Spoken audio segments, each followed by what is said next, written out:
Rigobert Song Bahanak, manager sélectionneur de la République centrafricaine, a officiellement été présenté avant-hier, au courant de la semaine, mercredi 15 janvier à Bangui, au cours d'une cérémonie qui a eu lieu au stade 20 000 places de la capitale. Mais l'ancien sélectionneur du Cameroun n'a toujours pas signé son contrat d'engagement. Il faudrait le savoir avec l'État centrafricain. Plusieurs faits ont retardé l'officialisation de sa prise de fonction.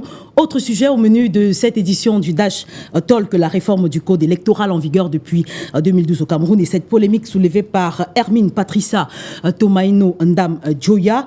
Elle est la députée de l'Union démocratique du Cameroun à l'Assemblée nationale après la cérémonie des vœux du nouvel an en 2025. C'était le 10 janvier dernier au Palais de l'Unité après un tête-en-tête avec le président de la République, Paul Biya. Autre sujet également, on parlera de la récurrence des délestages au Cameroun. Voilà, c'est le menu de ce Dash Talk de ce dimanche. Bonjour à toutes et à tous et bienvenue.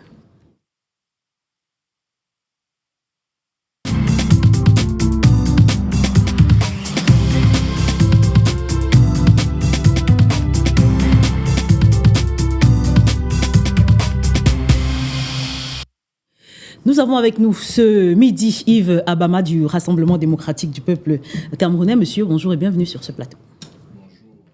Bonjour aux copanélistes, bonjour à vos nombreux téléspectateurs. Je suis heureux de porter la voix du RDPC sur votre plateau une fois de plus.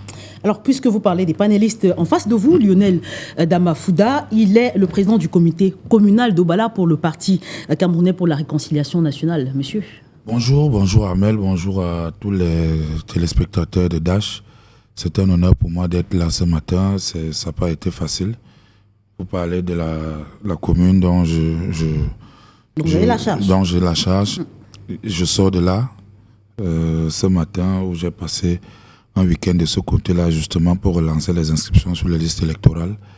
Et ça s'est bien passé et donc j'ai tout fait pour être là ce matin par rapport à l'importance que j'accorde à cette émission. Alors très bien, on avait Yves Abama qui d'ailleurs vous attendait de pied ferme. Alors Landry, j'espère que je ne vais pas écorcher votre nom. C'est la première fois que vous êtes avec nous sur ce plateau. Landry Kevin Difoukou de Jeffen, vous êtes secrétaire à la Fédération départementale du Vouri pour le Front pour le changement du Cameroun. Bienvenue. Merci Amel, bonjour à tous les téléspectateurs et mes co-panélistes. C'est vrai, c'est la première fois que j'assiste à l'une de vos émissions. J'aimerais vraiment que cette émission puisse se partager en toute convivialité avec nos frères d'en face. Et aussi, j'implore à tous les téléspectateurs de vraiment être attentifs et prendre avec pincette ce que nous allons débattre en ce moment. Très bien, voilà, le décor est planté. On ouvre donc justement véritablement cette émission alors que l'ancien technicien des Lions indomptables Rigobert Song Bahanak, lui, il a été nommé à la tête de l'équipe nationale de la Centrafrique par le ministre des Sports. La nomination du Camerounais contestée par la Fédération centrafricaine de football. Si pour certains, la nomination de Rigobert Song sur le banc des fauves de la Centrafrique est un gros risque pris par le gouvernement, Rigobert Song, lui, ne partage pas du tout cet avis. Il a d'ailleurs fait une sortie après la déclaration justement de la fédération où il déclare qu'il ne pense pas que c'est un risque. Il faudrait soit jouer, soit perdre, soit gagner. Alors Yves Abama, un sujet à polémique également du côté de la Centrafrique, la nomination de Rigobert Song. Oui, un sujet à polémique. Quand j'ai appris cette nomination, par patriotisme, j'ai célébré parce que à chaque fois qu'un compatriote obtient quelque chose à l'extérieur, nous devons avoir la culture de saluer, de soutenir. Parce qu'il y a des expatriés qui viennent gagner des postes chez nous au Cameroun. Il faut que nous, Camerounais, on participe à la promotion des nôtres à l'extérieur. Il ne faut pas avoir l'esprit que certains ont de toujours voir que non, c'est tel, il est là-bas, c'est pas bien, non. Il faut célébrer déjà la nomination de Rigobert Song. Bon, maintenant, vous savez, le contexte est un peu difficile. Et après avoir célébré cette nomination-là, je me suis mis à dire que les Camerounais sont terribles.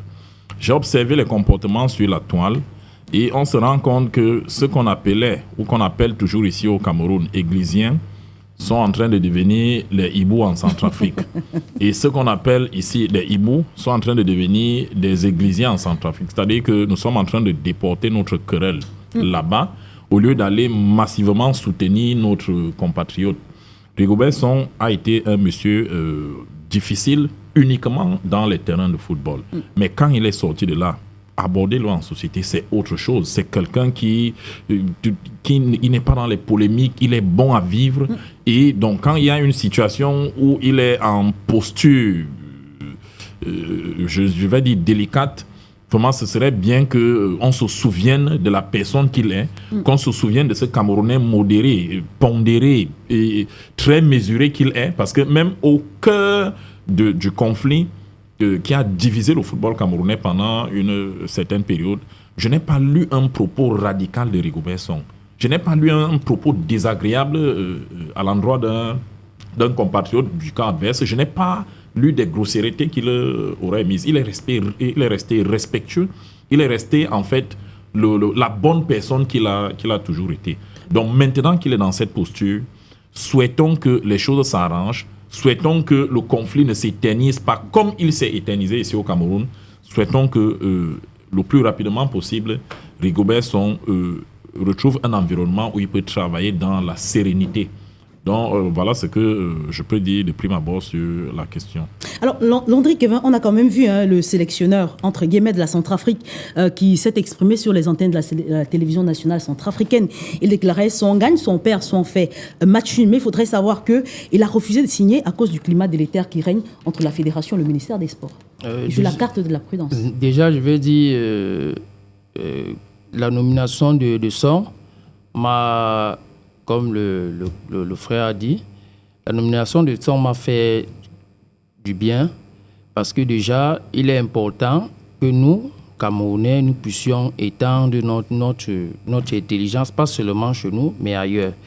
Et déjà, je ne vais pas entrer dans les conflits inter-égaux avec la fédération et le ministère, ou encore la présidence, parce que nous notons que c'est le président lui-même qui a nommé Song.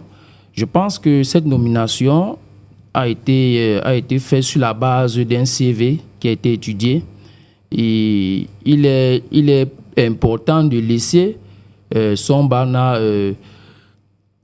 donner son cahier de charge, travailler dans un environnement serein, montrer vraiment ce qu'il est capable, parce que s'il faut regarder de son passé, Song Bana est quand même l'un des nationaux qui a vraiment eu autant de sélections à l'équipe nationale, et avec son management qu'il a eu ici. C'est vrai, les Camerounais n'ont pas apprécié. Moi-même déjà, j'en fais partie, parce qu'en cette époque, j'ai vraiment critiqué sa façon de manager notre équipe. Mais je pense que cela ne veut pas dire qu'en Centrafrique, il doit faire des échecs ou il doit faillir à la mission qu'on doit le confier. Très bien. Bon, pour ma part, je pense que nous devons donner une chance à Song d'exprimer vraiment ce pourquoi il était appelé à Centrafrique. Et je pense qu'en observant et en regardant vraiment ce qu'il a fait, nous allons de mieux en mieux qualifier et de mieux en mieux aussi caractériser ce sur quoi on l'attend. Très bien. Alors, vous parlez de la dépréciation, c'est également l'un des points qui fait problème du côté de la Centrafrique. On dit qu'il n'a pas donné de bons résultats au Cameroun, mais en Centrafrique. Et on parle justement des CV. Il faudrait privilégier les nationaux en lieu et place des gens venus d'ailleurs. Oui, moi, je ne partage pas cet avis, parce que si vous poussez la réflexion loin et vous observez, vous allez vous rendre compte que ceux qui le disent ne sont pas des professionnels du football. Ils n'ont rien à voir avec le football. Ils voient le football avec les yeux de la tête et non les yeux de l'esprit. Dire que Rigobert Song, c'est parce que chez nous, bon, les choses sont comme elles sont. Rigobert Song n'a pas été un mauvais entraîneur pour le Cameroun. Hein. Ça, il faut rappeler cela aux Camerounais. Rigobert Song a qualifié le Cameroun pour la Coupe du Monde. Et je vous assure que ce dernier match où le Cameroun se qualifie pour la Coupe du Monde était le match le plus difficile de toutes les éliminatoires. Je dis bien, c'était le match le plus difficile. Un match où on perdait, on était éliminé. On faisait match nul, on était éliminé. Et il faut voir à l'heure à laquelle on était qualifié. C'était quasiment à la dernière minute. Rigobert Song allé avec son groupe en Coupe du Monde. Rigobert Song, sur 3 matchs, a fait un match nul, une victoire et une défaite. Nous sommes rentrés avec 4 points, ce que nous n'avons jamais eu depuis 2002 en Corée-Japon.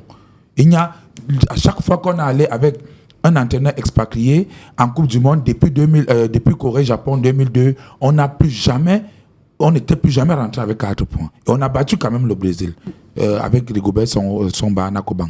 Donc il faudrait que les gens arrêtent de dire un certain nombre de choses. Maintenant, sur le plan administratif, moi je pense que Rigobert Song avait raison de ne pas encore signer le contrat et d'attendre que la fédération et le ministère des Sports s'accordent afin qu'il puisse signer son contrat, parce que tout simplement je vais dire que c'est-à-dire les comportements camerounais se sont déportés en Centrafrique, parce que les textes sont bien clairs, on sait qui propose l'entraîneur et voilà, et ça n'a pas été respecté là-bas, tout comme ça n'a pas été respecté ici avec Marc Brice. Et Rigobert Song, connaissant la polémique camerounaise à ce sujet, préfère, n'est-ce pas, rester réservé. Il préfère rester réservé, et d'où le refus de la signature de son contrat, parce que en Afrique, les habitudes ayant les peaux dures, il n'est pas normal que ce soit la fédération, ce soit le ministère des Sports, n'est-ce pas, sous le prétexte... Mais sous ordre du président de la République centrafricaine. Oui, sous ordre du président de la République centrafricaine, sous le prétexte que l'équipe nationale appartient à l'État. Non. Si vous estimez que si c'est comme ça, il faut revoir les textes. Il faut revoir les textes, dire que désormais, c'est sur proposition du chef de l'État que l'entraîneur est recruté. Mais vous ne pouvez pas avoir des textes qui sont clairs et se mettre au-dessus de ces textes. Non, c'est là le problème. Et justement, ce climat peut empêcher nos compatriotes, n'est-ce pas, d'atteindre les résultats escomptés. Puisque lorsque vous allez jouer, vous avez des... Moi, j'ai vu ça ici au Cameroun avec Marc Brice. Vous avez des gens qui supportent l'adversaire et d'autres qui supportent le Cameroun. Quand on marque au Camerounais, ils sautent, ils jubilent. C'est-à-dire qu'ils risquent de se retrouver dans cette situation-là, et ce qui n'est pas bien. Alors voilà, j'aurais bien voulu poser la dernière question à notre invité qui vient d'arriver. Malheureusement, le temps pour lui de s'installer. Je reviens sur vous, Yves Abama. Est-ce que justement la Fédération centrafricaine n'a pas raison d'exiger qu'on privilégie d'abord les nationaux au profit de quelqu'un qui vient d'ailleurs? Ça a d'ailleurs été un débat également soulevé au Cameroun et dans plusieurs autres pays. Ça, c'est un problème qui concerne la Centrafrique. Je n'irai pas leur donner des leçons pour dire qu'ils ont tort de penser sur ça. Imaginez qu'un étranger vienne nous dire au Cameroun, au moment où on disait qu'il faut nationaliser le banc de touche, qui vient nous dire non, vous n'avez pas raison sur ça, on l'aurait très mal pris. Donc, je me garde de faire la leçon aux Centrafricains sur ce point. Mais je voudrais simplement dire que, en réalité, quand je dis que Rigobert Song, c'est une bonne personne, regardez même son attitude dans cette affaire. Il décide d'attendre. Il ne signe pas le contrat. Or, c'est déjà une façon de dire qu'il n'est pas le va-t-en-guerre qu'à un moment donné on a eu ici chez nous. Parce que quand vous allez dans le pays des gens, vous n'allez pas là-bas pour les diviser.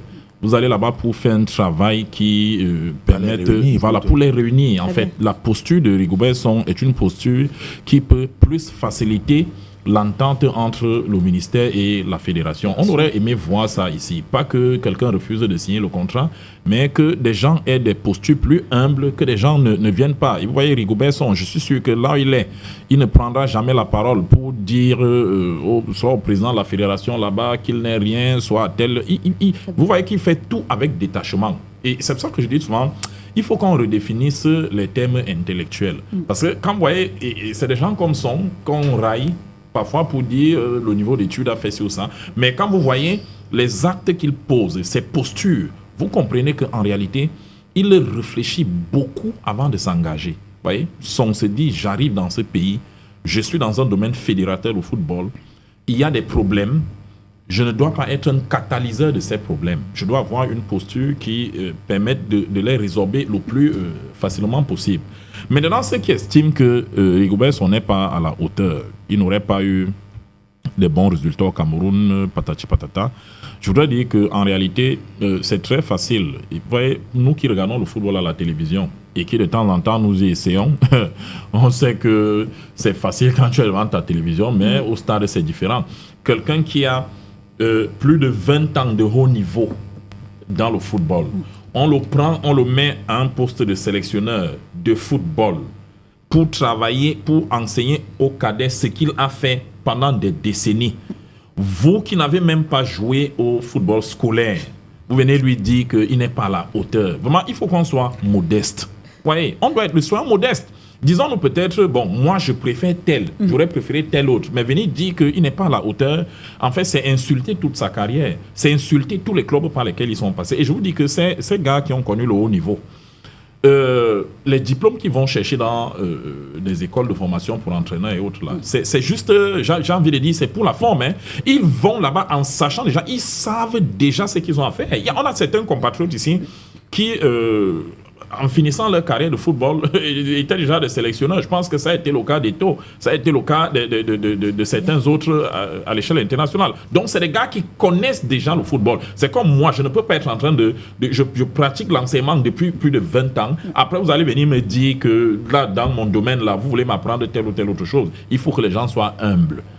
Soyons humbles, c'est un spécialiste du football. Le contexte dans lequel il a travaillé au Cameroun, et vous savez, le Cameroun, c'est un pays de connaisseurs de football. Donc, un pays de personnes exigeantes quand on parle de football. Vous pouvez gagner, comme Lionel dit tout à l'heure, vous avez battu le Brésil, mais ce sont des Camerounais qui vont encore commencer à réfléchir pour vous dire que non, c'est un Brésil B, c'est un Brésil Z.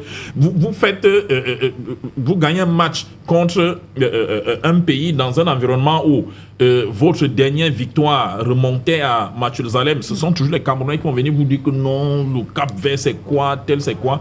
Il faut qu'on essaye vraiment d'être mesuré dans nos propos.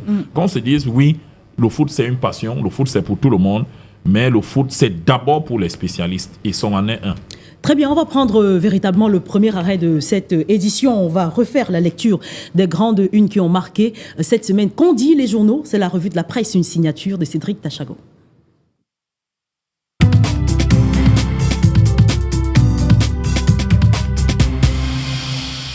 Bonjour. Dans la presse cette semaine, les délestages au Cameroun. Le quotidien Mutation écrit que l'année 2025 est déjà en noir.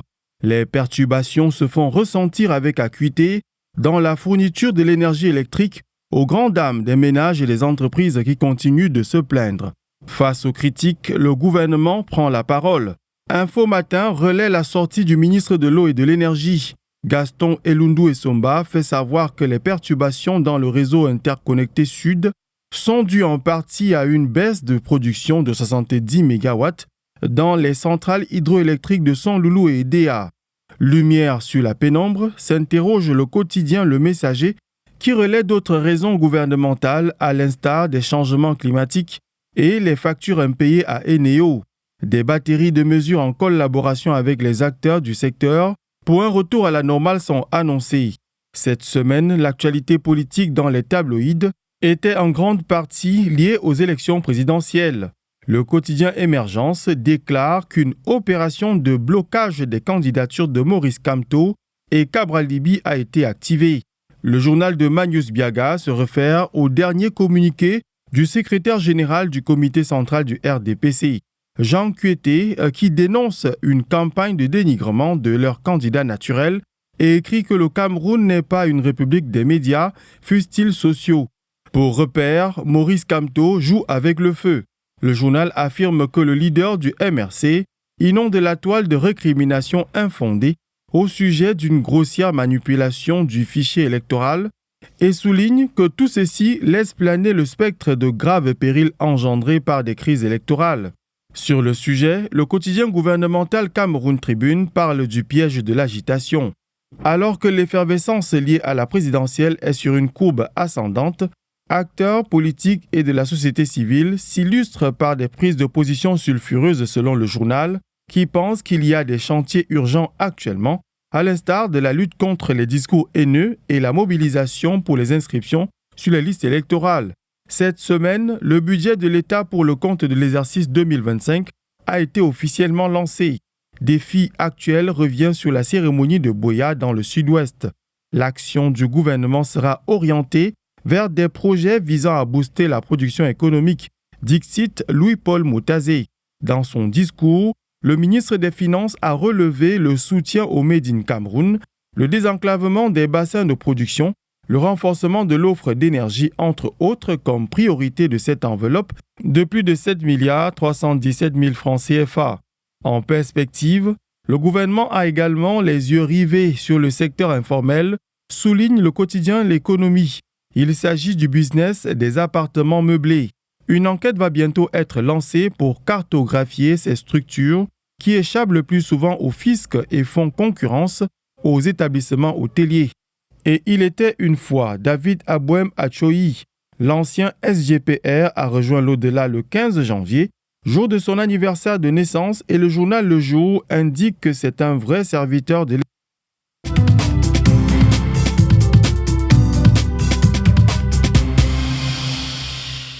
Merci à vous, Cédric Tachago, qu'on retrouve avec le même plaisir. Ce sera dimanche prochain.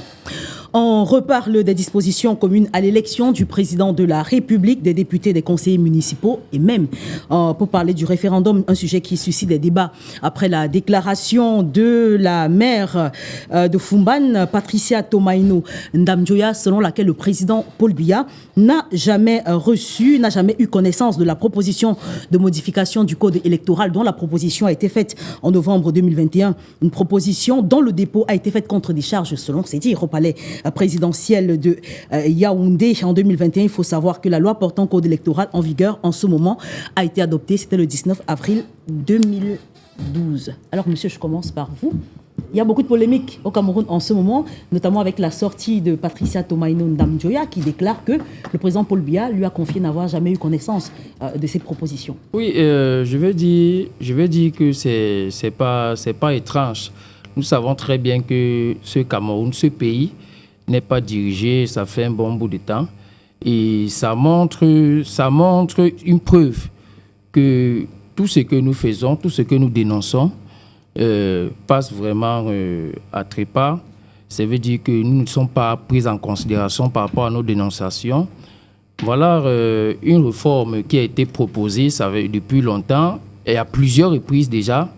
Aujourd'hui, nous nous rendons compte que le président n'a jamais été au courant. Nous ne savons pas s'il nous dupe ou il a fait semblant, si c'était, je ne sais pas, une comédie ce jour. En fait, ce que je peux dire ici, c'est que la réforme a été faite, les Camerounais sont au courant, la présidence a été notifiée par rapport à cette réforme. Oui, contre des charges, bien sûr, même si le président dit qu'il n'a jamais reçu ce test, nous savons qu'il a reçu.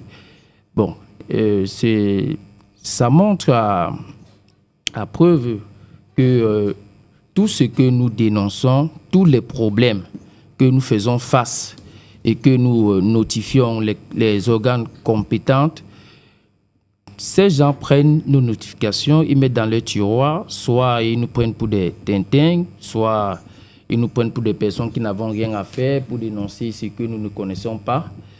J'interpelle ici toutes les organisations à regarder ce type de sujet et vraiment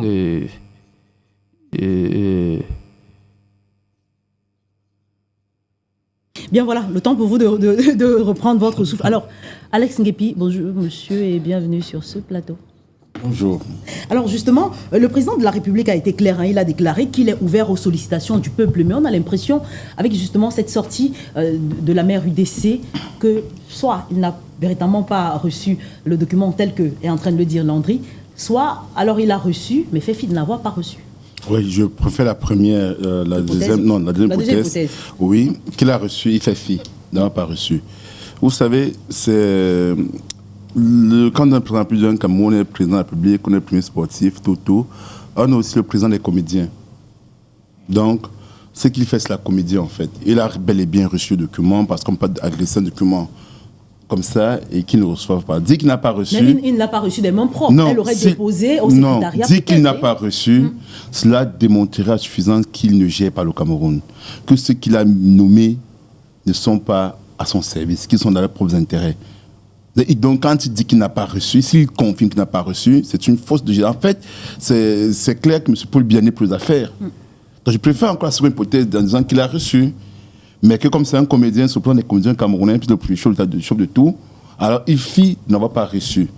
Maintenant, et c'est malheureux parce que ce code électoral-là, c'est une avancée assez remarquable, dans une avancée démocratique, parce que c'est un processus qui a été élaboré par plusieurs partis de l'opposition, dont le SDF était présent lors de la CAB, le PCN, le MS et d'autres formations politiques, même si il y a des choses qui devaient être à refaire n'a pas fait dans ce collectoire. Parce que quand on avait ce collectoire, j'étais encore à l'époque au MRC, j'avais émis une critique sur ce collectoire qui était consensuel.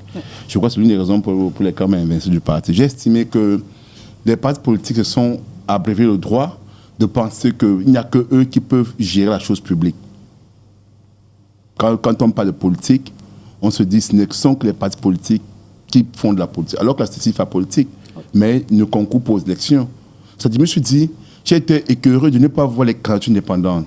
En aucune manière, en aucun moment, on n'a pas de candidatures indépendantes.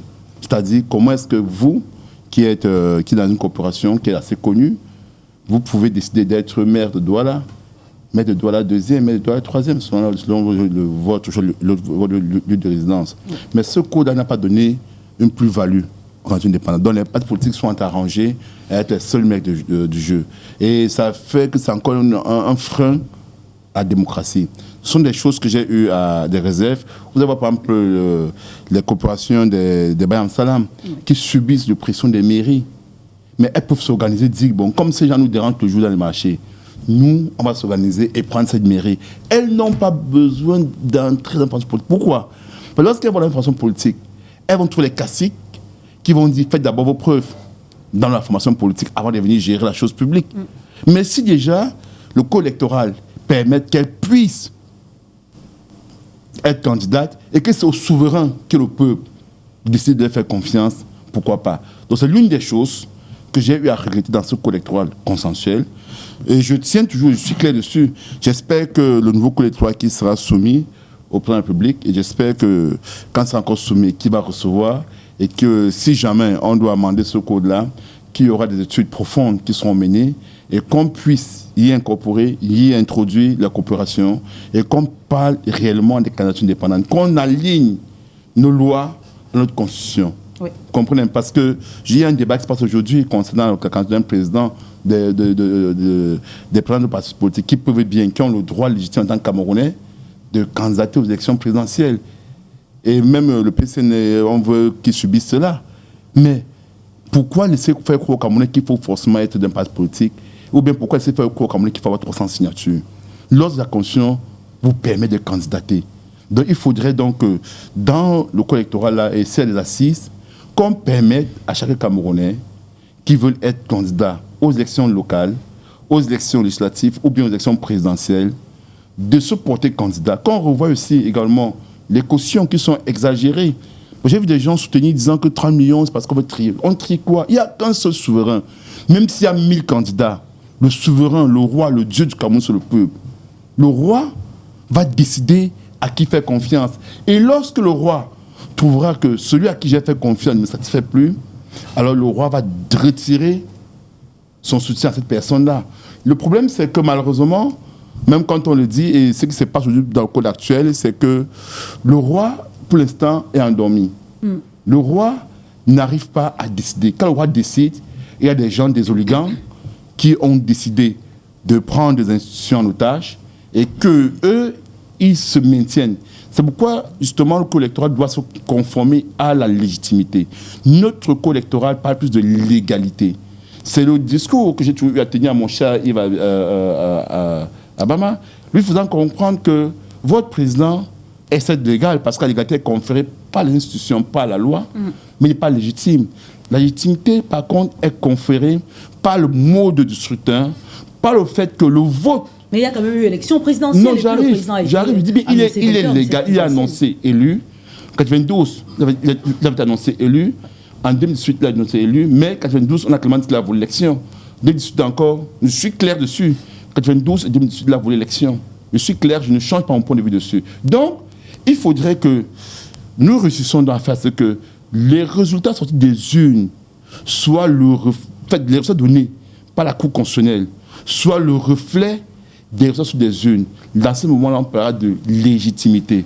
Tant qu'on va rester sur le plan où les résultats sur des urnes seront contestés, rappelez-vous des PV manquants de part et d'autre que des autres partis politiques, à tort ou à raison, ont revendiqué, alors on va toujours dire il est le président de la République de fait, le président de la République légal, mais il souffre dans l'intimité. Puisque si un président est légitime, Vous ne verrez pas un président refuser qu'on le filme lors du jeu du 20 mai.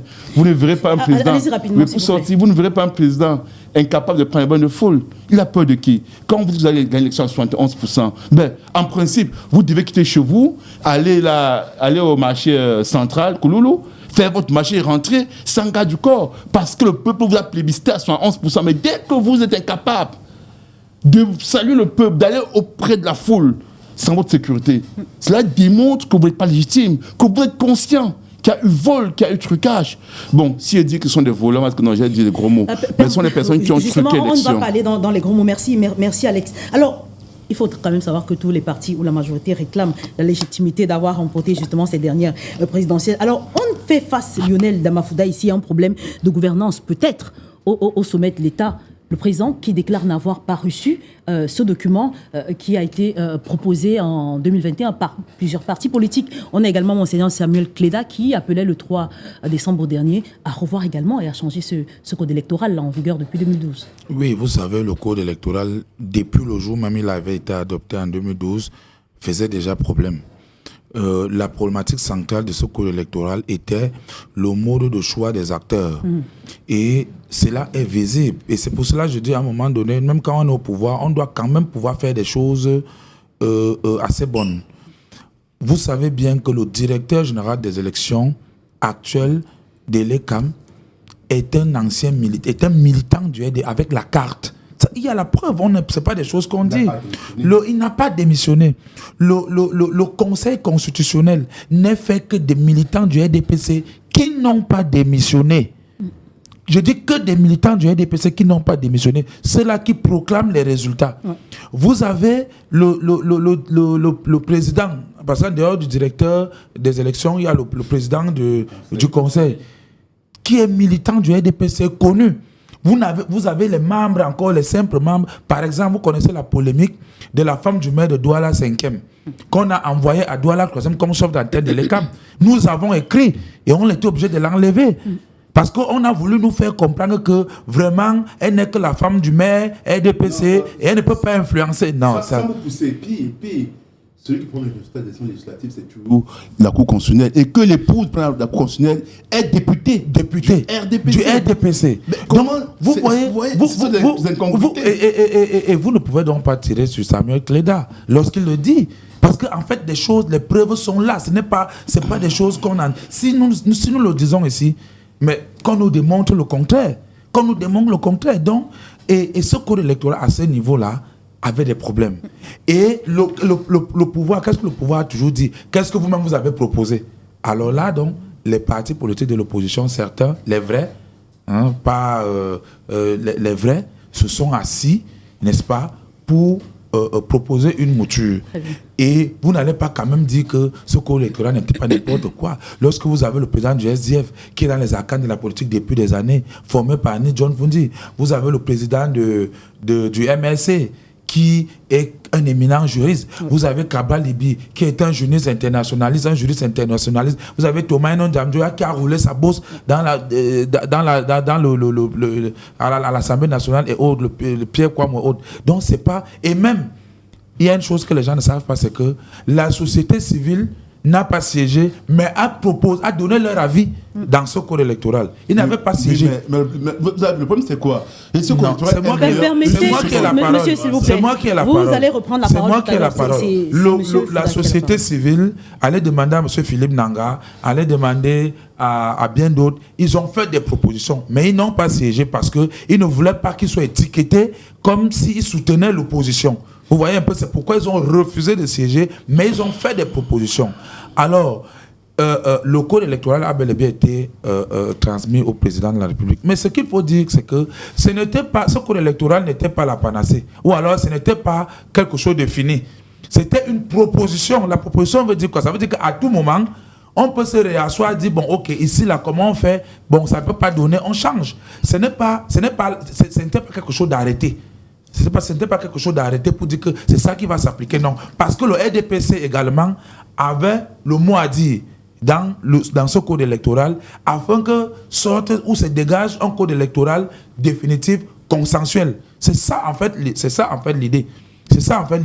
Mais la vérité quand même, c'est que moi, je veux le dire, le président a bel et bien reçu le président a bel et bien reçu cette affaire. Mais sauf que moi j'ai un problème. C'est que chez nous les Bantous, on dit souvent que lorsqu'on a un certain âge, on a beau être président de la République, mais quand on a un certain âge quand même, on ne manque plus. Non, quand on a un certain âge, on ne manque plus. Parce que l'âge à un moment donné, ça veut dire qu'à 90 ans, 92 ans, on peut mourir à tout moment. Même la grippe peut vous tuer. Vous voyez un peu. Et donc vous n'avez plus peur en principe de la mort. Et pour cela, on ne manque plus. Donc, ce code électoral a bel et bien été reçu, mais c'est juste que... Est-ce que vous étiez là? Non, je vous dis que ce code a été reçu. Mais vous basez sur quoi pour dire que le président de la République a reçu je peux vous dire quelque chose. Je peux vous dire quelque chose. La réaction, c'est-à-dire que la non-réaction après la proposition de ce code électoral ne surprend personne. Ça ne surprend ni l'opposition, ni tout ce qui était là. Mais pourtant, Yves Abama, il a parlé de proposition, ce n'était qu'une mouture. Alors peut-être le président a jugé pas encore opportun le moment justement de faire appel. Mais nous sommes encore à l'élection. Il y a deux élections prévues cette année. Nous sommes à quelques mois justement de la présidentielle. Est-ce que ça ne va pas se faire à la va-vite justement de recevoir ces partis de l'opposition? Et pourquoi pas un vote populaire pour trancher le débat, comme le disait Alex Nguepi il y a juste quelques instants? Vous savez, en écoutant le récital de nos amis de l'opposition tout à l'heure, j'ai voulu rigoler, mais je me suis battu, je me suis efforcé pour garder tout le sérieux que mérite un débat comme celui-ci. D'abord, je vais commencer à dire que je connais quelqu'un qu'on appelle M. Moussa Njoya, qui... a fait toute une communication très peu poétique sur les réseaux sociaux pour dire que Madame Thomas Ndamjoya ment. En fait, je vais dire comme ça. C'est-à-dire que la conversation qu'elle rapporterait n'est pas vraie, selon lui. Donc, je ne vais pas m'enfoncer là-dedans. Je vous rappelle juste que, en réalité, c'est une opinion de cette dame-là, de cette présidente de parti. Je vais disserter là-dessus, mais en mettant des points d'interrogation. Maintenant, j'ai entendu monsieur Alex Nguepi dire tout à l'heure, le pays n'est plus gouverné si le président n'a pas reçu patati et patata. Je voulais lui faire, s'il te plaît, je t'ai écouté, s'il te plaît. Permettez, monsieur Nguepi. Je voulais lui faire remarquer que, en réalité, quand vous connaissez la façon dont fonctionne le secrétariat de la présidence de la République, il vous souvient qu'à une certaine époque, vous avez lu une délégation de signatures et qui, au bas, disait que l'intéressé discrimine les sujets qu'il porte à l'attention du président de la République.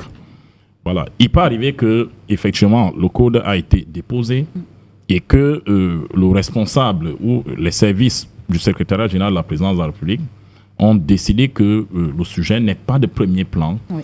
Ils ont décidé que ce n'est pas un sujet à porter à l'attention du président de la République et ils ne portent pas à l'attention du président de la République. Et le président ne peut pas venir dans une conversation comme celle-là, vous dire qu'il a reçu un document qui a été discriminé par son secrétariat. Et pour lui, ce n'est pas un problème parce que c'est lui qui a donné la possibilité à ce service-là de discriminer ce qui lui soumet ou pas. Donc, il faut situer l'importance de ce document-là à l'échelle des personnes. Oui. Pour nos amis de l'opposition, c'est un document d'une importance de première catégorie. Pour nous, c'est un document... Oui, puisqu'il donne la même chance à tous les candidats. Non, ça c'est pour eux, c'est ce qu'il dit. Je vais revenir là-dessus. D'accord. Je ne prends pas leurs propos, heureusement. Il a dit en début d'émission ici qu'il faut prendre ce qu'il disait avec des pincettes. C'est lui qui a dit ça. Hein. Donc, il faut vraiment le prendre au mot. Donc, je vais revenir là. Donc, je veux dire que ce qui est important pour eux n'est pas forcément important pour nous. Ça, c'est une chose. Maintenant, je voudrais rappeler à nos amis de l'opposition que nous sommes dans un pays qui a ses lois.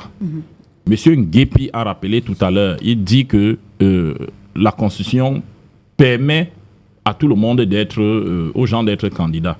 Mais il a oublié de vous dire, et je vais l'instruire là-dessus, de vous parler des articles 6, des articles 14 de la Constitution, même Constitution, qui vous disent que le régime de l'élection au Cameroun est fixé par la loi, que ce soit l'élection présidentielle, l'élection des sénateurs, l'élection des députés et autres. Quelle est cette loi? C'est le code électoral. D'accord? Donc, quand on a dit ça, quand on a acté tout ça, on va au jeu démocratique et on se plie. Je voudrais encore leur dire ici que l'article 25 de la Constitution du Cameroun Parce que les gens parlent des présidents des partis qui sont allés s'asseoir, des tels qui ont fait ci, des membres de la société civile. Si quelqu'un a la Constitution ici, et je vous aurais suggéré pour un débat comme celui-ci d'avoir un certain nombre de textes, parce qu'il faut qu'on éduque les gens à la maison.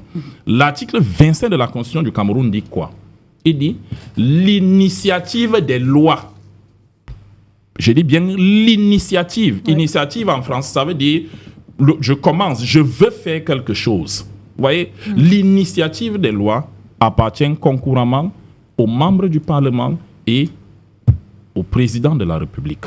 Très bien. D'accord? Ça veut dire que dans une société comme la nôtre, si un Abama, un Lionel Damafouda, un Alex Guépi ou mon frère là, un Landry Kevin s'assied pour faire la loi, même si c'est une proposition, il est dans l'imposture. Il est dans l'imposture la plus généralisée. Et je suis surpris que des partis qui sont représentés à l'Assemblée nationale, Monsieur Nguepi, vous avez parlé, je vous ai écouté souffrir. Je suis surpris que des partis représentés à l'Assemblée nationale viennent jouer à ce jeu. Vous voyez vous-même, regardez la bravoure avec laquelle le président de ce monsieur qui est en face de moi, Lionel Dama, affronte les membres du gouvernement à l'Assemblée nationale. Vous voyez comment il... Et pour moi, c'est vrai, c'est l'opposition. Il est radical dans ses discours, mais pour moi, il fait partie quand même des députés qui font leur travail à l'Assemblée. Vous voyez? Donc, ils le font là-bas. Ils peuvent porter ces textes à l'intérieur de l'hémicycle. Ils peuvent aller faire le débat là-bas. Vous ne pouvez pas aller vous réunir. Bon, si vous avez fait vos choses dans vos officines et que vous voulez les rendre publiques, vous dites que vous avez écrit au président de la République, vous avez déposé un document là-bas, et le lendemain, vous venez faire une conférence de presse pour rendre compte de votre loi au peuple dans un pays où on dit que, où la constitution qu'on sacralise quand ça nous arrange, dit que l'initiative des lois appartient aux membres du Parlement, au président de la République. Vraiment, ne nous demandez pas d'accepter ce genre de choses. Ne demandez pas que la République se soumette à ces marginaux. Et puis, je vais aller plus loin. Amel, l'honorable Cabral Libi, je vais encore le citer. Nous sommes en 2019. L'honorable Cabral Libi dit, d'abord avant 2019 même, 2018, au moment où il y a des remous, des gens se plaignent du code électoral, Cabral Libi dit que pour lui, le code électoral n'est pas un problème. D'accord?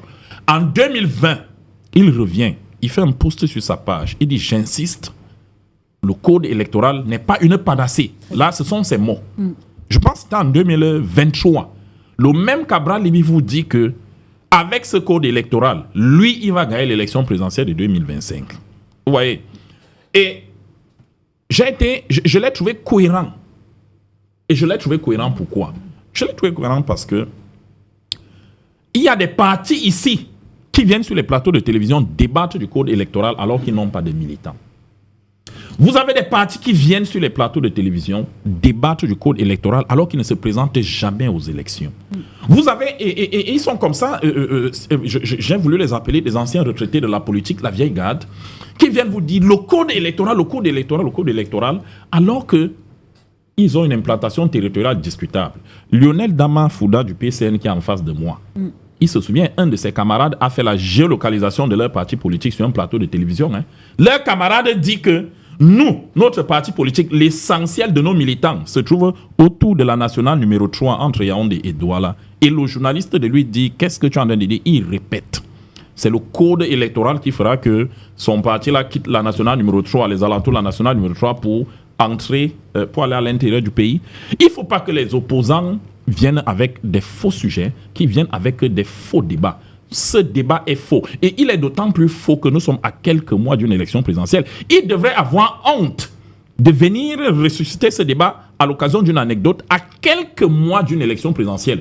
Prenons le cas du Sénégal. Faisons un flashback sur la victoire de Djoma et de Sonko. On peut même remonter à 2012, la victoire de Macky face à Wade.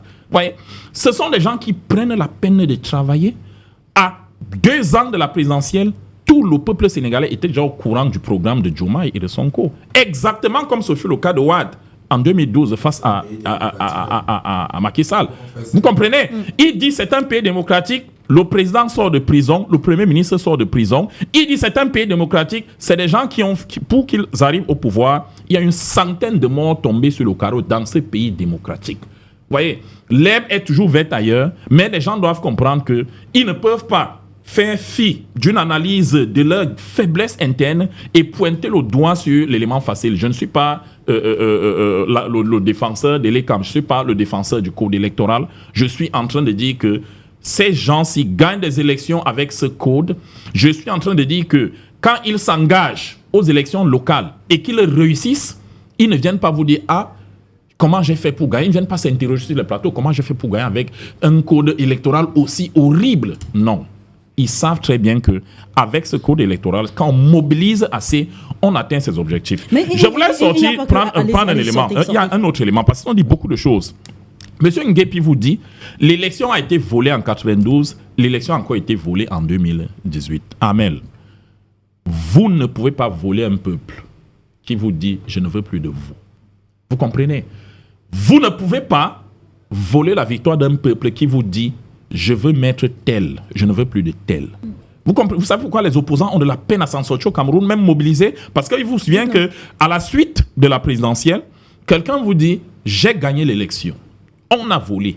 Et comme j'ai gagné et qu'on a volé, je demande au peuple de venir dans la rue pour revendiquer ma victoire. Ahmed, vous êtes journaliste, il y avait combien de personnes dans la rue?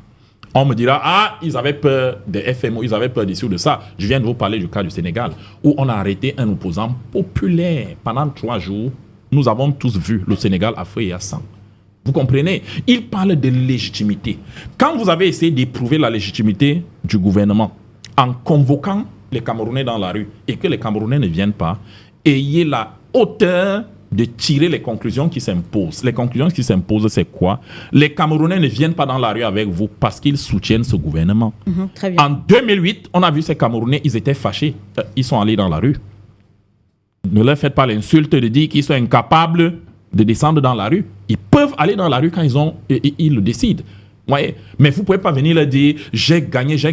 Vous appelez, il n'y a que vos militants, une centaine de personnes qui arrivent et on continue à venir sur les plateaux de télévision nous dire que non, on a volé l'élection, on a fait ci ou ça. Non. Il faut comprendre qu'en démocratie, et je suis d'accord avec lui quand il parle de légalité et de légitimité, il faut comprendre que la légitimité en démocratie est la légitimité des urnes. Vous avez fait le choix, par exemple, dans votre ancien parti, de boycotter. Vous assumez. Si nous sommes 10 dans cette salle et qu'on doit aller au vote et que 8 se mettent de côté pour ne laisser que 3 personnes voter, eh bien que les 8 là endossent le vote des 3 et arrêtent de geindre. C'est ce que je peux dire. Très bien, oui, Alex Nguepi, allez-y. Oui, je vais dire des choses sur ce plateau. Et que je suis censé y revenir. D'abord, mon frère et ami du PCN, qui sommes tous dans le mouvement fédéral. Je n'ai pas dit que c'était mauvais le code électoral. Oui. Hein? Il faut accepter aussi la critique. J'ai mis des réserves. Je dis que ce code électoral est bien. Les partis politiques, il est 10 fois, 100 fois meilleur que ce que le LPC nous a imposé actuellement. Mais il y a des choses à revoir. Les candidatures indépendantes. Voilà la critique que j'y mets. Ouais. Mais heureusement, il a voté en faisant comprendre qu'il y aura des amendements si ça devrait passer. Donc j'attire l'attention des dirigeants. Je suis dans un parti politique. J'ai même dit à mon chairman que non, ce code électoral, il y a des imperfections. Nous devons donner un document parfait. Très bien. Au plan de la République. Maintenant, autre chose, j'ai suivi ce plateau mon cher ami du LDPC, Yves Amana, qui tient des propos qui me dépassent en fait. Il estime que le code électoral a été transmis et qu'on peut discriminer. Le SGPN ne peut pas discriminer, question de souveraineté. Non, le code électoral est une question de souveraineté nationale. Donc il ne saurait discriminer. Détail. C'est-à-dire qu'il faudrait, il parle d'éducation, il est un enseignant. Il faudrait qu'il arrête avec les profs. Quand ce sont des questions de souveraineté nationale, il n'a pas le pouvoir de discriminer. Cela est porté directement à l'attention du chef d'État. C'est écrit, oh. Même si la République est celui que nous disons que l'élection n'était pas bonne. La souveraineté du code national est écrite. Le président de la République de fait. Donc de ce point de vue que M. Yves Abana n'arrive à éclairer les Camerounais. Éclairer les Camerounais, non. Mais c'est votre deuxième prise de parole. Je peux vous couper. Éclairer les Camerounais. Autre chose. La souveraineté du code est écrite. Il nous a fait comprendre ce plateau. Il nous a fait comprendre que du fait de cette discrimination, donc ce document n'est pas important. C'est un détail. C'est un détail. C'est un détail. Je reviens à il y a quand même plusieurs parties. Il est important. Je ne l'insulte pas. Qu'ils aillent au Parlement. C'est important pour eux. C'est un détail pour nous. Il a bien fait de rappeler la loi constitutionnelle en disant, en rappelant que la souveraineté de l'État, la souveraineté appartient concouramment au chef de l'État et aux parlementaires. Je veux lui rappeler que ces partis politiques qui sont réunis ont 16 élus, ont 16 députés. 16 députés. L'OMS en a combien? Je dis bien, la ils ont société saisi la civile, plateforme Union pour le changement, UPC, à 16 députés. Sur 17 avec un sénateur, 17 parlementaires. Cette plateforme-là a 17 parlementaires.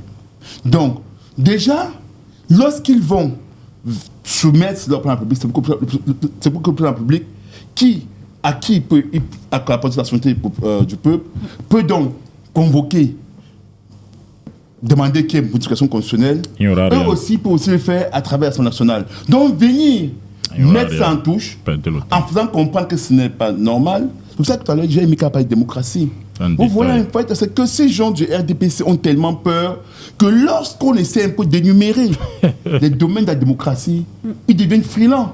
Mais ils doivent comprendre quelque chose. Et je l'ai toujours dit, le RDPC, ils sont conscients que le temps est passé. Parce que quoi, s'il y a un parti politique qui viole notre constitution, je ne parle pas des lois, je parle de notre Bible, la Constitution sur le RDPC. L'article 7 de notre Constitution, alinéa 4, est clair, son alinéa 4, et de quoi, que le plan public, la fonction de plan public est incompatible avec toute fonction élective ou professionnelle.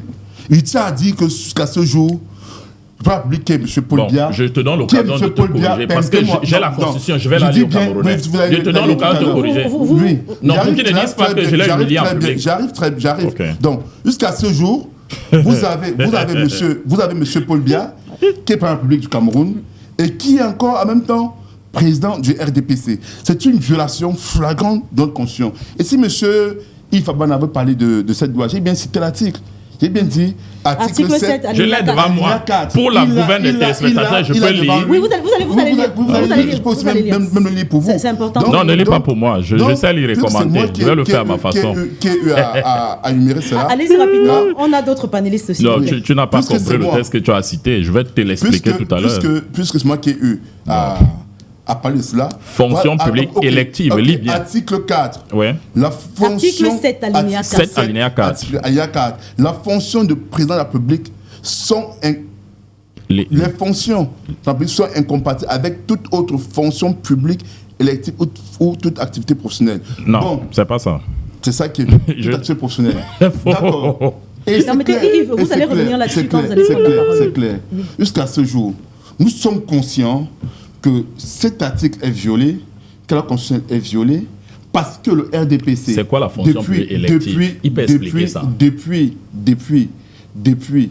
qu'ils ont fait le dernier congrès, qui date depuis 1996, quelque chose comme ça, le dernier congrès, ils savent très bien que le pouvoir, l'exercice du pouvoir d'un parti politique émane d'une élection, pour notre conscience. Et comme dans le président, depuis 2016, n'est plus élu, alors que dans leur parti politique, le président de la République, le président du parti est le successeur, est le candidat naturel du parti. Donc ils savent que si M. Paul Biya démissionne de la part du RDPC, donc à chaque élection, il faudra organiser un congrès pour qu'il soit investi candidat. Et cela ramène également le RDPC à revoir ses statuts, dire que ce n'est plus le président de la République qui est le successeur naturel, qui est le candidat naturel, mais que c'est plutôt que le RDPC désigne son candidat au travers d'une élection, au travers d'un congrès. Donc, nous sommes conscients que c'est donc parce qu'ils ne veulent pas, ils veulent que M. Paul Biya, de plus pour organiser des congrès au sein du RDPC, qu'ils sont donc obligés de violer la loi constitutionnelle. Quand M. Yves Abana parle de fonction publique, quand il parle de cela, les partis politiques sont quoi? Qu'est-ce qu'un parti politique? C'est un domaine privé? Qui me le disent? C'est une association privée. Bien sûr. Qui? Continuez. Privé. C'est une association privée qui ne fait rien d'autre. Oh là là. Elle est privée, c'est tout. Landry Kevin, est-ce que justement on n'a pas, si on s'arrêtait un peu sur la sortie de Monseigneur Samuel Kleda, qui est apolitique, pour qu'il puisse se présenter qui est en politique aux officiellement. élections présidentielles. Permettez-moi, monsieur Abama, de parler. Est-ce que justement on ne devrait pas s'arrêter là-dessus parce qu'il demande justement que soit revu ce code électoral en vigueur depuis 2012 pour l'égalité des chances et pour tous. Et 30 millions également, c'est 30 Je dois millions, déjà appuyer le élevé. fait que Samuel Keïta, c'est un évêque et je dois dire qu'il est apolitique parce qu'un homme religieux est celui-là qui observe pour... Oui, bien sûr. Un homme religieux ne doit pas appartenir dans une formation politique parce qu'un homme religieux doit être un rassembleur. Bon, du coup, nous savons que... Bien sûr, mais Bien sûr, il n'a pas choisi M. Abama. Mais sauf que... Bien sûr, sauf que pour la posture de M. Keïta, Monseigneur, il a une posture d'un patriote qui veut la paix. Nous savons que les évêques, l'ensemble des hommes religieux de notre pays ont observé longtemps la façon de gérer ce pays. Ils en ont marre, ils ont soutenu, je peux dire, je pèse mes mots, ils ont soutenu le président Paul Biya pendant une longue période en tant que président et père d'une nation. Mais aujourd'hui, ils se sont rendus compte que le pays va vraiment dans un fond qui n'a pas de nom. Alors, je vais dire quoi? Monseigneur Samuel Keïta, j'ai écouté sa sortie, j'ai déjà apprécié, j'ai beaucoup même apprécié cette sortie-là parce que c'est un évêque que j'observe beaucoup et je l'ai connu de près. Ouais. Je connais sa façon de penser politique même. Et oui, je connais sa façon de penser politique parce que j'ai déjà eu à aborder Monseigneur. Permettez, s'il vous plaît. J'ai déjà eu à l'aborder et je vais dire que il est dans une posture où le Cameroun est en train de s'enfoncer. Bon, vous me permettez, je reviens sur le code électoral. Oui, je reviens. Vas-y. Déjà, je vais dire que dans les amendements qui ont été soumis, il est question ici de noter que lorsque nous observons l'ECAM, l'ensemble des dirigeants de l'ECAM, qui sont tous des militants du RDPC, qui sont tous des personnes qui s'affirment, parce qu'on ne veut pas dire, ils s'affirment, parce que quand nous observons les sorties du directeur général de l'ECAM, nous observons que ces sorties sont à tête chercheuse. Ce sont des sorties pour éliminer l'opposition, pour déconcentrer les Camerounais. La première des choses que j'aimerais qu'on note ici, c'est de ce fait, nous devons, dans un premier temps, permettre à ce que toute personne qui est appelée à travailler à l'ECAM comme personnel doit déjà démissionner s'il à jamais il appartenait à une formation politique. Parce qu'à travailler dans un organe qui gère les élections dans un pays, nous devons être neutres. Même dans les antennes, nous observons avec les agents, la façon dont ces agents travaillent sur le terrain nous montre à capacité leur façon de décourager. Nous avons observé par exemple, après la sortie du directeur, le nombre d'inscrits, nous avons vu ces chiffres. Les chiffres qu'il a exclus, soit disant que les machines avec un problème d'empreinte et tout, nous observons cela. Je ne comprends pas comment j'ai participé aux inscriptions. Je sais très bien, lors de l'inscription, avant que le récépissé ne sorte, il faut d'abord valider l'empreinte. Si l'empreinte n'est pas validée, l'agent essuie ton pouce. L'agent essuie ton pouce, il valide. Et après cela, nous ne comprenons pas pourquoi est-ce qu'on explique ce manquement dû à l'empreinte qui n'avait pas été, je vais dire, enregistrée. Bon, vous voyez que tous ces ensembles enregistrés montrent la capacité que l'ECAM, je vais dire à haute voix, l'ECAM travaille pour le gouvernement en place, pour le RDPC. L'ECAM travaille pour le RDPC.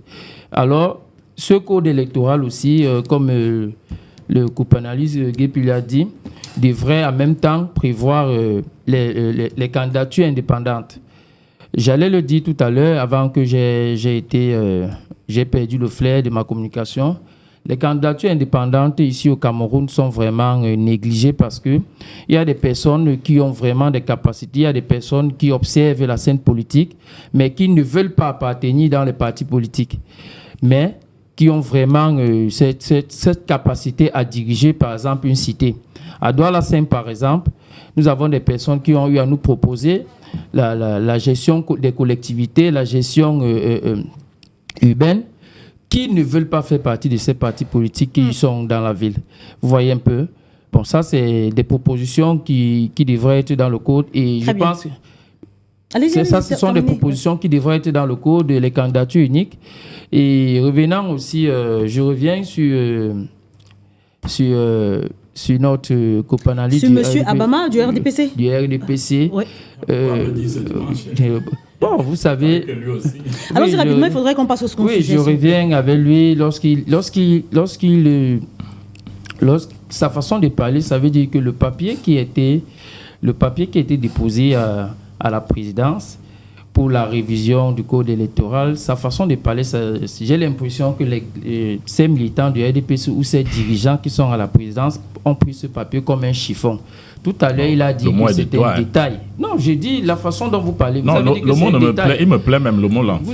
Vous avez dit que c'était un détail. Je ne comprends pas dans quelle posture des personnes ayant des représentations au Parlement peuvent s'asseoir, penser la vision, penser le bien-être du Cameroun, penser la bonne gestion électorale, parce que nous savons que si une élection se passe mal dans un pays, nous pouvons nous attendre à une catastrophe et au pire.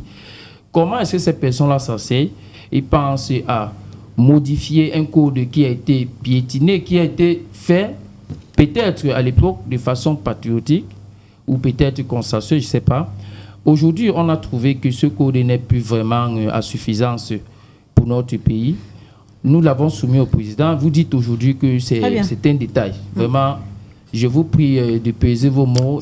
C'est vous qui avez dit chiffon tout à l'heure, c'est pas moi. Votre façon de parler, parce que vous avez dit c'est un détail. S'il vous plaît, il faut qu'on passe. Alors, je vous pose la dernière question à vous, Lionel Damafouda. Est-ce que, justement, le fait que le Conseil constitutionnel et ses membres, ou encore les autres branches, le fait d'appartenir à un parti politique n'est pas un frein, justement, à leur rôle qu'ils doivent jouer dans les élections au Cameroun? Non, mais justement, c'est ce que nous décrions, justement. C'est la première clause que nous décrions dans le code électoral.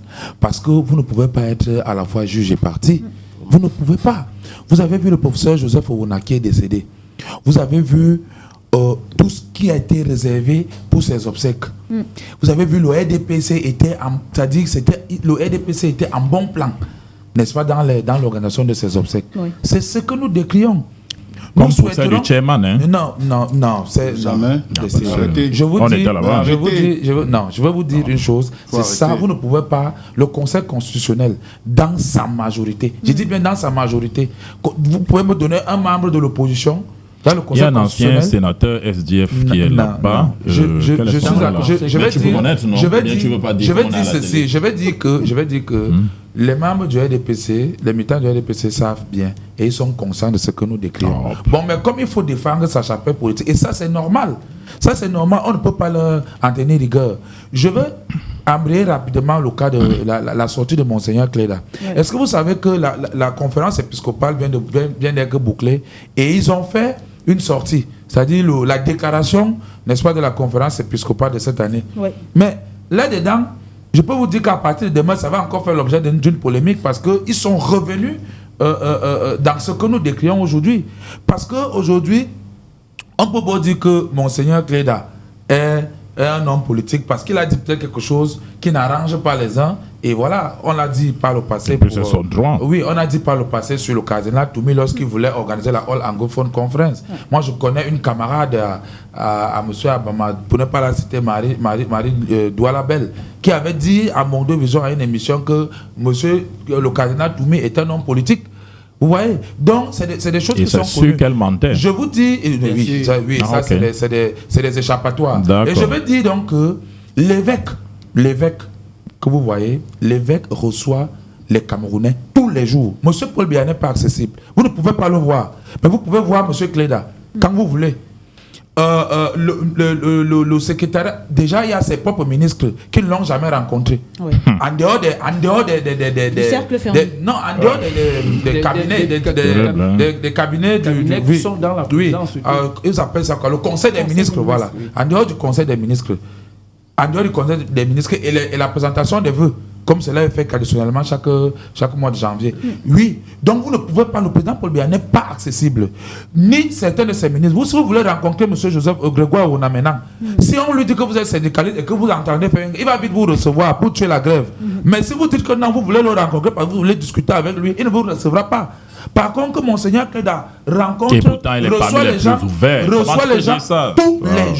tous les jours, et donc il est mieux placé pour connaître les souffrances des Camerounais, ce que les Camerounais vivent. Je dis bien ce que les Camerounais vivent. Il est mieux placé. J'ai encore suivi une autre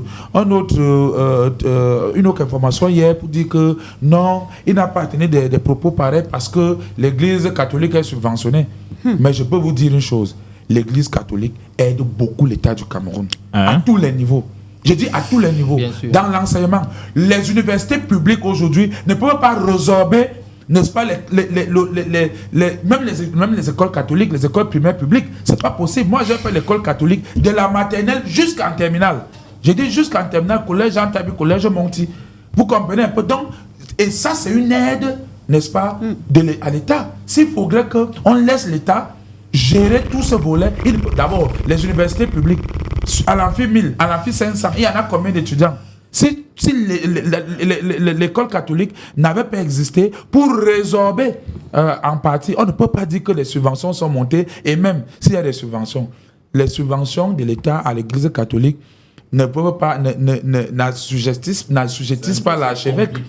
N'assujettissent pas l'archevêque. Ouais. L'archevêque est un citoyen camerounais et il a le droit de dire ce qu'il pense. Et surtout que ce qu'il a dit n'est pas faux. Ce qu'il a dit n'est pas faux. Très bien. Alors, je suis désolé, on passe au... Ils ont parlé deux fois, ils sont trois sur le plateau et sur la même question. Deux fois. Bien sûr. J'ai parlé une fois sur la question. Oui, j'ai des choses à répondre. Allez-y, donnez-moi quelques secondes. En fait, ils ont dit beaucoup trop de choses. D'abord, je reviens sur ce que Lionel a dit dès le départ. Il y a 92 ans, on peut mourir. Je te rappelle, Martin Heidegger, philosophe allemand, dès qu'un homme est né, il est assez vieux pour mourir. Toi et moi, on peut mourir avant pour le bien. Je reviens sur... s'il te plaît. Mais lui, il est plus vulnérable que moi. S'il te plaît. Je vais revenir pour dire que, en réalité, quand vous suivez ce que dit l'article La Constitution cité par M. Alex Nguipi, je lis, c'est pédagogique aussi les émissions, je lis. On dit, les fonctions de président de la République sont incompatibles avec toute autre fonction publique élective ou toute autre activité professionnelle. Amen, gars. C'est quoi une fonction publique élective? Est-ce que les fonctions de président de parti politique peuvent être considérées comme fonctions publiques électives? Et je rappelle pour tous ceux qui nous écoutent à la maison que la fonction publique, à la base, est soutenue par le fait que vous êtes payé. Ces membres sont payés sur le budget de l'État. Je ne sais pas si je me trompe, Lionel. Non. Voilà. Donc, on ne peut pas dire que être président de la République, c'est une fonction publique élective. Par contre, être député, être sénateur, être autre, voilà la fonction publique élective. Donc, il faut. J'ai déjà entendu M. Alex Nguipi dire ça sur notre plateau. Je le dis ici avec insistance pour qu'il n'aille plus le répéter. On pourrait ne pas le prendre au sérieux. Bon, maintenant, quand j'entends mon frère en face dire que Elekam travaille pour le RDPC. Amenga. Mais c'est parce qu'il y a. Attendez, je vais vous dire. Attendez, je vais vous dire. Amenga. On ne peut pas. Tout le personnel. Ces gens-là, je vous assure que depuis qu'ils ils sont dans leur fonction. Depuis qu'ils ont. S'il te plaît. Depuis qu'ils sont dans leur fonction, apportez-moi une image d'un seul qui a un meeting du RDPC le 6 novembre ou 24 mars. Il n'y a pas. Monsieur Clément Atangana a signé une motion de soutien. Il est président du conseil constitutionnel. Il a signé une motion de soutien. Des élites de Balmayo. Non, tu sais. Vous avez vu, je ne demande pas ouvrir la polémique. Je demande qu'il n'ouvre pas la polémique parce que vous avez vu sa sortie pour rappeler Cameroun Tribune à l'ordre. Vous avez vu sa sortie pour rappeler une émission de vos confrères d'Equinox à l'ordre par rapport à sa position. Il vous dit que au moment où on signe, il arrive, on lui a présenté un programme où il n'y a pas de motion de soutien. Il fait ce qu'il a fait, comme il devait rentrer à Yaoundé parce qu'il avait déjà, il se lève et il rentre. Donc on reste faire des choses quand il n'est pas là et on veut profiter de sa présence pour les lui faire endosser. Il a dit non. Vous voyez, donc il faut... Madame Abenga, il avait l'habitude de signer à l'époque. Non, s'il te plaît. S'il te plaît. Et c'est resté... Non, n'entrons pas dans cette polémique-là. Depuis qu'il est au conseil, vous ne pouvez pas nous montrer une motion qu'il a signée. J'évoquais l'élément de Lekampou dit que quand mon frère, Loïc, c'est lui... Landry. Quand mon frère Landry dit ce qu'il dit, vous pensez que ça sonne comment dans les oreilles de leurs électeurs, c'est-à-dire que des Camerounais qui leur sont favorables. C'est-à-dire qu'un Camerounais qui est favorable au FCC, ou au SDF, ou au PCN, quand il entend un opposant dire sur le plateau que Elekam travaille pour l'ORDPC, vous pensez que ça l'encourage à se mobiliser pour venir voter? Vous pensez que le discours là sert qui? Venant de lui, ça sert plus l'ORDPC ou ça sert l'opposition? Donc à un moment donné, non. Je suis démocrate. Et vous savez, mon souhait est que dans le jeu démocratique camerounais, on arrive à un équilibre de force qui fera qu'on partage pratiquement toutes les positions. C'est pas bien que sur une scène politique comme la nôtre, on ait un parti totalement dominant comme le nôtre et que les autres n'aient rien. C'est bien qu'ils gagnent du terrain. Mais pour qu'ils gagnent du terrain, il faut que leur discours n'aille pas démobiliser le peuple. Il faut qu'ils tiennent des discours qui vont faire que le peuple ait besoin de venir vers eux pour nous faire une rude concurrence. Parce que la rude concurrence, c'est le sens même de la démocratie. Très bien. Alors le Cameroun, lui, aujourd'hui, malheureusement, on sort du sujet 30 secondes. Non, justement, en 30 secondes. Je vais dire, M. Yohanna, je vous dis, c'est un enseignant, mais c'est un enseignant qui vient entuber nos enfants. Écoutez-moi très bien ce qu'appelle fonction publique élective, hein, qui est choisi et reconnu par voie de suffrage déposé d'un titre d'une dignité par voie d'élection. Point barre. Et c'est ça la fonction. C'est-à-dire quoi? J'arrive. Pourquoi est-ce que parce que monsieur, on l'a dit dans le cas d'inconscient. Le législateur. Monsieur Nguyen, nous perd vous me permettez. Le législateur, dans sa pensée, parce qu'il voulait faire comprendre que le président de la République incarne l'unité nationale. Ok? Et en principe, il doit être un homme qui exerce une fonction. Le deuxième, le sujet, c'est important. Dis-moi, mais si on passe. Il t'a dit ça, M. Ivabana. Non, ne répète plus ça. Dans le parti politique où il est, reçoit les subventions de l'État. Et il devient une fonction publique. Permette-moi, s'il te plaît, tu me permets. Reçoit les subventions de l'État. Article 280 code électoral. On va t'expliquer dans quelles conditions on reçoit ces subventions. C'est pas tous les partis. Parce qu'il est élu de la nation entière. Parce qu'il cet argument est boiteux, M. Nguépi. N'en parlez plus. D'une façon d'un parti politique. Tu perds le temps. L'esprit le législateur dans son esprit. Non, l'esprit, tu ne le connais pas. Vous voulez faire comprendre. Tu ne le connais pas. Il y avait des présidents, avocats et autres. C'est ça l'esprit. Tu ne comprends pas. Ne peut plus venir encore solliciter le suffrage des Camerounais pour que ce soit. C'est ça Monsieur Nguépi, remerciez-moi de vous avoir expliqué ce que signifie la fonction publique élective. Dans les scènes. Encore les voix des Camerounais dans un parti politique ou que ce soit. Argument bidon. Tant qu'il est en fonction. Donc, ce que M. Evan est en train de dire, c'est qu'au RDPC, ils ont toute tendance. Tu te ridiculises à la télévision, c'est pas bien. À prendre notre conscience, notre loi fondamentale. Vous avez expliqué. À le tourner et de prendre. Des explications, vous permettez s'il vous plaît, monsieur. Il a expliqué dans son baragouin. Vous avez déjà expliqué. Alors, je parlais justement monsieur, vous me permettez, de ce second sujet sur l'électricité au Cameroun et le pays qui reste donc confronté à une crise énergétique. Sans président, malheureusement, les coupures d'électricité fréquentes et parfois prolongées sont devenues le quotidien de nombreux Camerounais. On se retrouve juste après cet élément que nous propose Larissa Libom, dans lequel elle dit que d'après la sortie du ministre camerounais de l'énergie et de l'eau, on a ces problèmes parce qu'on manque d'eau.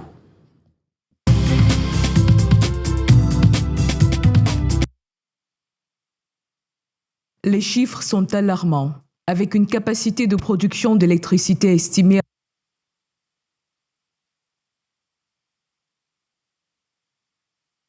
à seulement 70 MW, le pays accuse un déficit énergétique considérable. Cette insuffisance de production se traduit par des coupures d'électricité récurrentes, parfois plusieurs heures par jour, voire plusieurs jours d'affilée, plongeant les ménages et les entreprises dans le noir. Gaston Elundo Essomba, le ministre de l'Eau et de l'Énergie, dans un communiqué, tire la sonnette d'alarme. Selon lui, le réseau interconnecté Sud connaît d'importantes perturbations de l'approvisionnement en électricité, principalement dû à une baisse significative de la production hydroélectrique. Les centrales hydroélectriques de Sonloulou et d'Edéa, qui jouent un rôle crucial dans la production d'électricité, sont directement impactées par un déficit hydroélectrique majeur. La faible pluviométrie de l'année 2024 a considérablement réduit le niveau de réservoir, alors que l'apport d'eau en saison sèche s'est avéré nettement inférieur à la moyenne. La centrale hydroélectrique de Menvele, sur le fleuve Ntem, a également subi une forte baisse de production, passant de 200 MW en novembre à seulement 35 MW actuellement. Cette situation est aggravée par l'arrêt des centrales thermiques de Kribi et de Dibamba depuis septembre 2024. Le Cameroun, fortement dépendant de l'hydroélectricité, se trouve face à un défi majeur. Les variations climatiques, telles que les sécheresses prolongées, impactent directement la production d'énergie et accentuent les pénuries.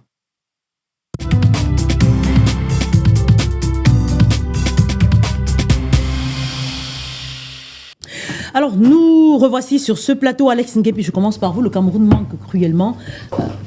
On a beaucoup de délestages qui se poursuivent en 2025. Pourtant, on a eu des assurances du ministre camerounais de l'énergie et de l'eau, selon lesquelles 2025 sera une année meilleure. Encore des promesses non tenues.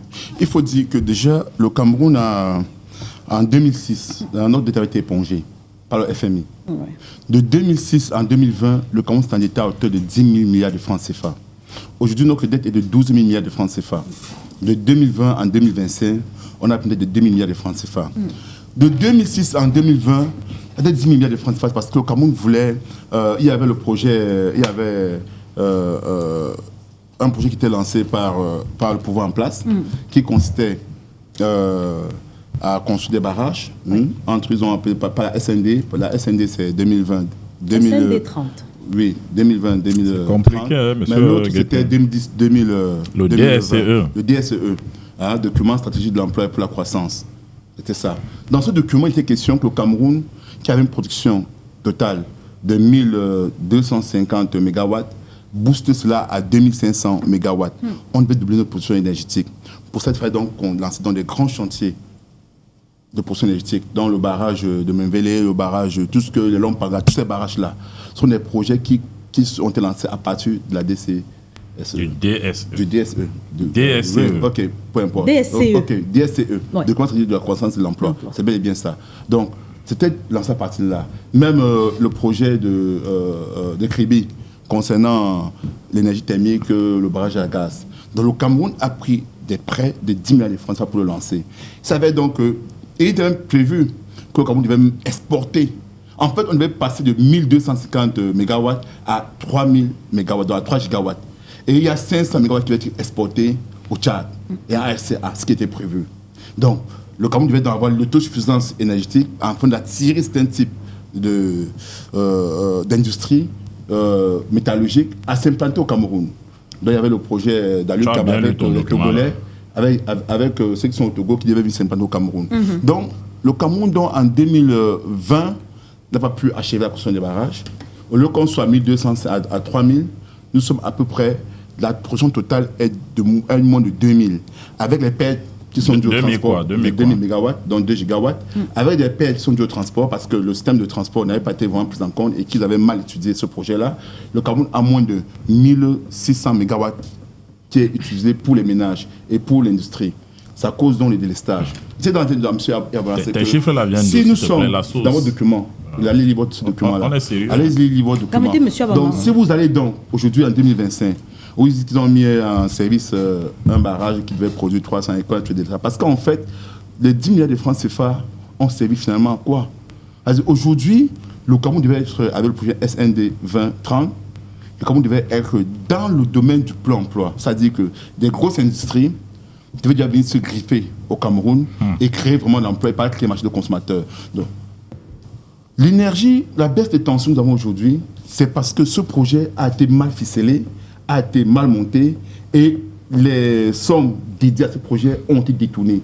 Parce qu'aujourd'hui, si vous êtes un Camerounais, qu'est-ce qu'on a fait de 10 000 milliards de francs CFA dépensés entre 2006 et 2020? Personne ne vous répondra. On ne sait pas où se trouvent 10 000 milliards de francs CFA. Les mêmes ministres de l'eau et de l'énergie, des mines, de l'économie, des finances, même par la police, sont toujours en fonction et personne n'a été censuré. Et aujourd'hui, donc, pour évoquer le fait qu'on ne soit pas, qu'on ne réussisse pas à résoudre le problème énergétique, on invoque dans les systèmes, les causes exogènes, en disant parce qu'il y a passé une fois de pluviométrie, la sécheresse, même en temps de fois de pluviométrie, nous n'avons pas satisfait les entreprises et les ménages. Donc, Les dons importants. Je propose qu'on fasse une minute pour que tout le monde Il n'a pas fini là, alors, Landry, oui, allez-y. Oui, Armel, sur cette question, la problématique liée à cette question est une problématique très cruciale. Il faut dire que le régime du renouveau, jusqu'aujourd'hui, n'a pas pu résoudre ce problème. C'est-à-dire que ce n'est pas un problème qui se pose, c'est pas un problème qui se pose aujourd'hui. C'est quelque chose, si vous comptez les éléments où le renouveau n'a pas pu, malgré tout ce qu'ils ont fait, malgré les centaines de milliards investis, n'ont pas pu résoudre le problème. Vous avez, observez bien, vous avez le problème énergétique au Cameroun, vous avez même le problème de la salubrité, et j'espère que quand vous venez là, vous voyez les tas de poubelles qui jonchent les rues là. Vous avez même le problème de l'urbanisation en réalité. Donc, c'est les 3 problèmes qui menacent le président de la République depuis qu'il a pris le pouvoir. Je dis qu'il le menace considérablement. Mais est-ce que c'est au président de la République de descendre dans la rue justement pour faire ce travail? Il a des ministres qui sont censés faire le suivi. Oui, mais il impulse la politique que ces ministres sont supposés suivre. Et lorsque ils ne suivent pas et que ce n'est pas fait, il les conserve, il est toujours avec eux. Il est toujours avec eux. Vous avez un autre problème dans ces pays. C'est le problème. Et ça, je rejoins M. Yves Abama qui disait qu'il faut redéfinir la question de l'intellectuel au Cameroun. Vous avez des gens qui sont à côté du président Paul Biya qui lui disent que, quand on vous dit que celui-là, c'est un grand professeur en économie, c'est le conseiller économique du chef de l'État.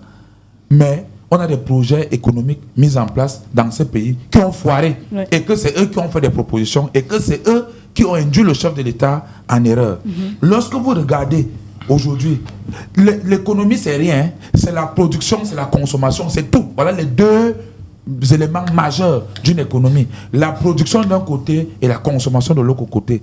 Et donc, quand vous regardez, n'est-ce pas, pour ce qui est de la production énergétique, vous allez vous rendre compte que il y a des projets, la plupart des projets qui ont été mis en place avec des programmes en avance qui disaient que tel barrage va produire tel nombre de mégawatts et va permettre de servir telle chose. Aujourd'hui, les barrages sont mis en place, mais ne produisent pas ce qui avait été prévu. Vous comprenez donc que c'est ce que nous appelons les éléphants blancs, c'est-à-dire des choses qu'on a présentées au chef de l'État dans les documents et qu'il a validé et qu'il a signé des conventions de prêt et que l'argent est arrivé, on a construit. Mais ne produit pas ce qui était prévu. C'est pourquoi aujourd'hui, tous les espoirs sont sur Nachtigal. Et dont les premiers excès ont tué même les gens et les animaux de tous les environs. Vous savez, maintenant, aujourd'hui, on vous parle de Kikot parce qu'on essaie un peu de colmater pour essayer de faire à ce que ça fonctionne. Oui. Alors, Landry Kevin, je vous pose la question. On a quand même ce déficit-là qui fait en sorte qu'aujourd'hui, cette région, sur les 10 que compte le Cameroun, soit sous-alimentée. Il faudrait déjà dire qu'on a plusieurs producteurs également qui maintiennent leurs ouvrages hors service depuis 5 mois. On a plusieurs barrages aujourd'hui, comme l'a dit Lionel, qui ne produisent pas la capacité qui avait été annoncée. Malheureusement, c'est presque tout le Cameroun qui subit. Je vais déjà dire que l'annonce du ministre de l'Énergie, c'est une annonce qui m'a vraiment fait rire parce que dit que le Cameroun souffre d'un problème d'électricité à cause du manque d'eau, c'est insulter les Camerounais parce que quand nous regardons la position géographique du Cameroun, notre position géographique est une position qui nous permet d'avoir de l'eau dans tous ces 4 points. Alors, le Cameroun, nous avons, dans les prévisions, nous avons 11 barrages. Dans les prévisions, nous avons 8 qui sont construits et Nachtigal qui venait de finir, qui est en cours. Nous savons que Nachtigal a prévu nous alimenter. Nachtigal a prévu nous alimenter avec 420 mégawatts. Aujourd'hui, quand je reste chez moi, je peux vous rassurer que cette semaine, j'ai eu la lumière pratiquement 3 jours sur 7. Alors, le problème au Cameroun, c'est la gestion gouvernementale. Le gouvernement du Cameroun a une très mauvaise façon. Le gouvernement au Cameroun a une très mauvaise façon de gérer cette production énergétique-là. Alors, je dois dire que pour ma part, nous devions exploiter chaque région en fonction de son climat. Le Cameroun, le littoral par exemple, le littoral a assez de coups d'eau. nous devons produire, nous devons faire des barrages seulement pour le littoral. Nous devons faire des barrages. En fait, chaque région devrait avoir son barrage qui doit permettre à chaque unité d'avoir accès à l'énergie. Alors, nous arrivons par exemple dans la zone du septentrion. Au septentrion, hormis des fleuves, nous pouvons exploiter l'énergie solaire. Pour exploiter l'énergie solaire, c'est vrai que l'énergie solaire, le soleil au Cameroun ne nous permet vraiment pas d'avoir une forte énergie qui va permettre d'alimenter toute cette région-là. Très bien, on sort avec vous, Yves Abama, sur la question. Il nous reste à peine quelques secondes. Alors, il faudrait savoir également que la production au niveau des barrages hydroélectriques de Meunveleu, Songloulou et Edea en chute libre provoque un effondrement de l'offre sur le réseau interconnecté Sud. On a l'impression que les mêmes causes produisent les mêmes effets, puisque déjà les années précédentes, on en parlait, et on se retrouve en 2025 avec le même problème. Oui, j'ai été un peu amusé tout à l'heure, une fois de plus, que M. Alain Nguepi essaye de faire un résumé de ce qui s'est fait sur la question des barrages entre 2009 et 2024. Et à sa façon, il a fini comme il a fini, mais c'est une question très sérieuse. Et là, je ne vais pas faire de politique pour dire que en réalité, le chef de l'État a consenti d'énormes moyens pour la construction des barrages. Vraiment, c'est normal qu'on s'interroge, qu'on se dise, mais pourquoi est-ce que la fourniture n'arrive toujours pas à couvrir tous les Camerounais malgré ces énormes moyens? On vous parle par exemple du barrage de Meunveleu, où il faut encore faire un barrage de retenue. Vous voyez? Est-ce que au moment où on faisait les études, au moment où on mettait cette infrastructure, on lançait cette infrastructure, pourquoi n'avait-on pas pensé? On vous dit, c'est un barrage qui est censé nous donner 211 mégawatts, et on se retrouve à des moments où il ne produit même pas, il produit même pas 1 mégawatt. Non, c'est un gros problème. Je pense que nous avons un effort à faire. On a un effort à faire sur cette question-là. On a mis beaucoup d'argent. Vraiment, il faut qu'on essaye de rendre au chef de l'État une partie de ce qu'il a donné aux uns et aux autres. Parce que aujourd'hui, les Camerounais qui n'ont pas l'eau, qui n'ont pas un accès suffisant à l'électricité au quartier, vous allez écouter même sur les plateaux ici, c'est le nom du président de la République qu'ils ont à la bouche. Or, le président a mis tous les moyens qu'il fallait. Donc, à un moment donné, quand on est dans l'action, qu'on se regarde et qu'on essaie de voir. Et peut-être il faudra qu'il demande des comptes au ministre de l'énergie et de l'eau. Malheureusement, nous avons terminé la technique. Les opposants. Et vous voyez comment nos opposants sont. Il suffit de faire une concession sur un plateau de télévision, ils se mettent à jubiler. Je vous dis d'abord qu'en 2025, en 2025, le RDPC n'a pas d'adversaire. Mais c'est pour les Camerounais que nous parlons. Oui, mais merci à vous. Merci à vous, messieurs, d'avoir répondu présent à l'invitation de Dash Média. Merci à vous également, chers téléspectateurs, d'avoir été avec nous tout au long de ce programme. Et très bonne suite des programmes sur Dash Média. Et à dimanche prochain.